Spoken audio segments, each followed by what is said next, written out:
अगर आप भी चाहते हैं कि आपन म्यूजिक के वीडियो सबसे पहले आप तक पहुंचे, तो लाल बटन को दबाकर चैनल को सब्सक्राइब जरूर कर ले और साथ में बेल आइकन को दबाना ना भूलें।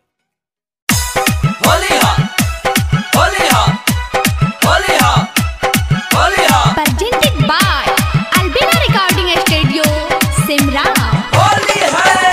शेखपुरा के छौड़ा नाही डर है गे माई, शेखपुरा के छौड़ा नहीं डर है गे माई।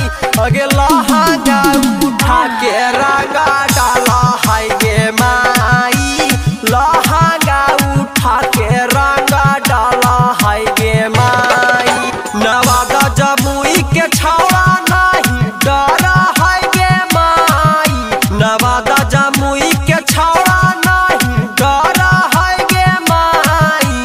ढोढ़िए में रंग ढारा कब है गे माई, लहंगा उठा के रंग डाला है गे माई।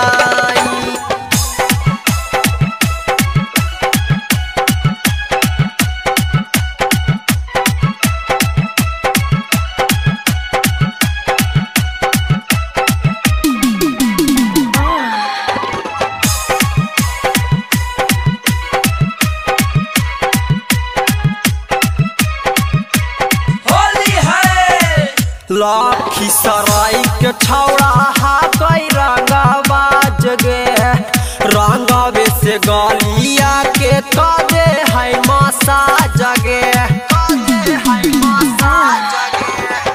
लखीसराय के छौड़ा हा कई रंगवा जगे, रंगवे से गलिया के कदे है मसा जगे।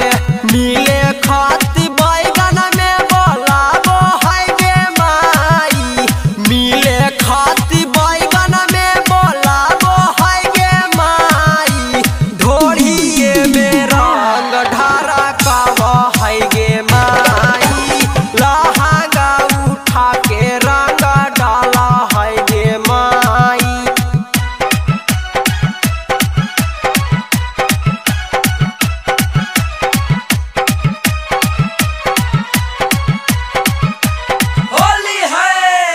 जब से चढ़ल है फागुनी बयारी, आरा जिला काहे खुला रखी है के बाड़ी।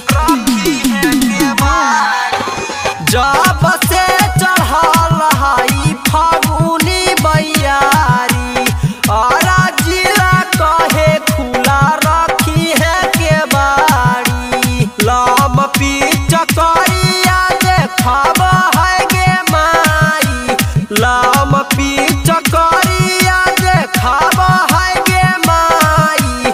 ढोढ़िए में रंग ढारा कब है गे माई, लहंगा उठा के रंग डाला है गे माई।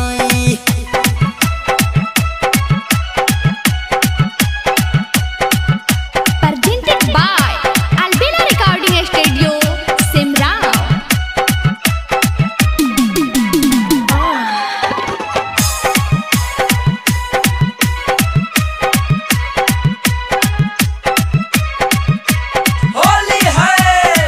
होलिया में लइकन के निकलल है टोली, जैबै नहीं अकेले संजीव राम